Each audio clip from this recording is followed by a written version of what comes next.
నమస్తే తెలుగు న్యూస్ కి స్వాగతం. నేను రూపానాథిల. తెలంగాణ రాజకీయాలు ఒక్కసారిగా వేడెక్కాయి. అంశం ఏదైనా మరికొద్ది రోజుల్లో ఎన్నికలు జరగనున్నాయా అన్నట్లుగా అధికార విపక్ష పార్టీల నేతల మధ్య మాటల యుద్ధం జరుగుతోంది. ముఖ్యంగా కాంగ్రెస్ ప్రభుత్వంలో ఏం జరుగుతోందన్న చర్చ ఇప్పుడు తెలంగాణ రాజకీయ వర్గాల్లో హాట్ టాపిక్ గా మారింది. కాంగ్రెస్ ట్విట్టర్ ఖాతాలో పోల్ వ్యవహారం, ఎమ్మెల్యేల రహస్య మీటింగ్, సీఎం కు తెలియకుండానే కులగణన వివరాలు మీడియాకు లీక్ అవ్వడం, మధ్యలో ప్రభుత్వానికి వ్యతిరేకంగా పార్టీ సీనియర్ నేతల వ్యాఖ్యలు, ఇలా రేవంత్ ప్రభుత్వంలో ఏదో జరుగుతోందన్న అనుమానాలు సర్వత్రా వ్యక్తమవుతున్నాయి. వాస్తవానికి రేవంత్ రెడ్డి ముఖ్యమంత్రిగా బాధ్యతలు చేపట్టిన నాటి నుంచి కేబినెట్ లోని సీనియర్ మంత్రులకు తగిన ప్రాధాన్యత ఇస్తున్నారు. ఎవరిని నొప్పించకుండా అందరినీ కలుపుకుని పోతూ ప్రభుత్వాన్ని నడుపుతున్నారు. వీలు చిక్కినప్పుడల్లా సీనియర్ మంత్రులపై పొగడ్తల వర్షం కురిపిస్తున్నారు. అయినా ప్రభుత్వంలో కొందరు మంత్రులు, ఎమ్మెల్యేలు రేవంత్ తీరు పట్ల కాస్త అసంతృప్తితో ఉన్నట్లు ప్రచారం జరుగుతోంది. దీనంతటికీ రేవంత్ రెడ్డి అతి మంచితనమే కారణమన్న వాదన పార్టీ వర్గాల నుంచే వినవస్తోంది. సీఎం హోదాలో రేవంత్ రెడ్డి కొందరు మంత్రులకు అతి మర్యాద ఇస్తుండటంతో దాన్ని వారు అలుసుగా తీసుకుని ప్రభుత్వంలో ఇబ్బందులు తెచ్చిపెడుతున్నారన్న వాదనను కాంగ్రెస్ లోని ఓ వర్గం నేతలు వినిపిస్తున్నారు. రేవంత్ రెడ్డి ముఖ్యమంత్రిగా బాధ్యతలు చేపట్టిన నాటి నుంచి ప్రజలకు మేలు చేసేలా కృషి చేస్తున్నారు. ప్రభుత్వం లోటు బడ్జెట్ లో ఉన్న ఎన్నికల సమయంలో ఇచ్చిన హామీలను ఒక్కొక్కటిగా అమలు చేస్తూ వస్తున్నారు. అయితే ప్రభుత్వం అమలు చేస్తున్న పథకాలను ప్రజల్లోకి తీసుకెళ్లడంలో పార్టీ క్యాడర్ విఫలమవుతోంది. రైతు రుణమాఫీకి సరైన ప్రచారం కల్పించకపోవడంతో ప్రభుత్వంపై విపక్ష పార్టీల నేతలను విమర్శలు చేసే అవకాశం చిక్కిందని అంటున్నారు.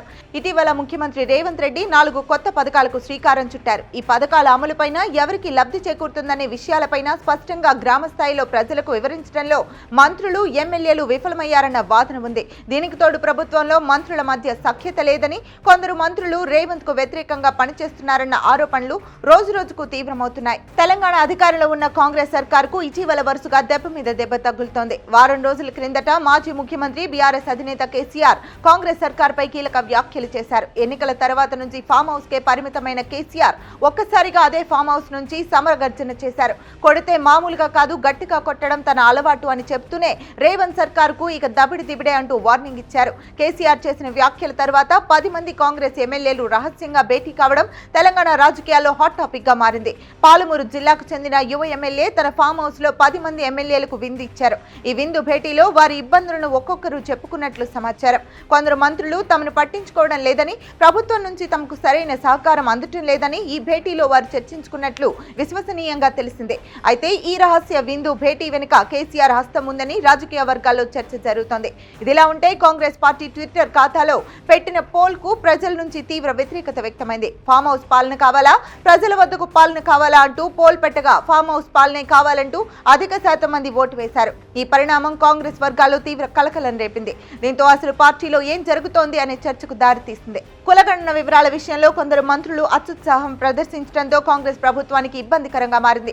కులగణన నివేదికపై తెలంగాణ అసెంబ్లీని ప్రత్యేకంగా సమావేశపరచాలని ప్రభుత్వం నిర్ణయించింది. దీనికి ముందుగా కేబినెట్ సమావేశం నిర్వహించి అందులో ఈ నివేదికను ఆమోదించాలని భావించారు. అయితే ప్రభుత్వ ఆలోచనకు భిన్నంగా కొందరు అధికారులు, మంత్రులు ఈ నివేదికను ముందుగానే మీడియాకు లీక్ చేశారు. దీంతో ముఖ్యమంత్రి రేవంత్ రెడ్డి ఆగ్రహం వ్యక్తం చేసినట్లు సమాచారం. ఇలాంటి చర్యల వల్ల ప్రభుత్వంలో సమన్వయం లేదని ప్రజలు భావించే అవకాశం ఉందని ముఖ్యమంత్రి చివాట్లు పెట్టినట్లు చెప్తున్నారు. మరోవైపు కొందరు కాంగ్రెస్ నేతలు ప్రభుత్వ పథకాల విషయంలో అనవసరపు వ్యాఖ్యలు చేస్తుండటం కాంగ్రెస్ ప్రభుత్వానికి తలనొప్పిగా మారింది. కాంగ్రెస్ నేత జగ్గారెడ్డి ఇటీవల మీడియా సమావేశంలో ముఖ్యమంత్రి రేవంత్ రెడ్డి పేరు మర్చిపోవడం పైన విమర్శలు వెల్లువెత్తుతున్నాయి. జగ్గారెడ్డి కావాలనే రేవంత్ పేరు మర్చిపోయారా అన్న అనుమానాలను కొందరు కాంగ్రెస్ నేతలే వ్యక్తం చేస్తున్నారు. చూసేందుకు అది చిన్న విషయమే అయినా సీఎం రేవంత్ పట్ల కాంగ్రెస్ నేతల్లోనే తీవ్ర వ్యతిరేకత వ్యక్తమవుతోందన్న భావన ప్రజల్లో ఏర్పడుతుందని, తద్వారా ప్రభుత్వంపై ప్రజల్లో విశ్వాసం సన్నగిల్లుతుందన్న ఆందోళన పార్టీ వర్గాల్లో వ్యక్తమవుతోంది. అలాంటి వాటికి చెక్ పెట్టి ప్రభుత్వాన్ని సీరియస్ గా నడిపించాలంటే రేవంత్ రెడ్డి రూటు మార్చాలన్న వాదనను కొందరు కాంగ్రెస్ నేతలు గట్టిగా వినిపిస్తున్నారు. వైఎస్ రాజశేఖర్ రెడ్డి తరహాలో లైన్ దాటిన వారిపై కొరడా జులిపించాలన్న డిమాండ్ కాంగ్రెస్ నేతల నుంచి గట్టిగా వినిపిస్తోంది.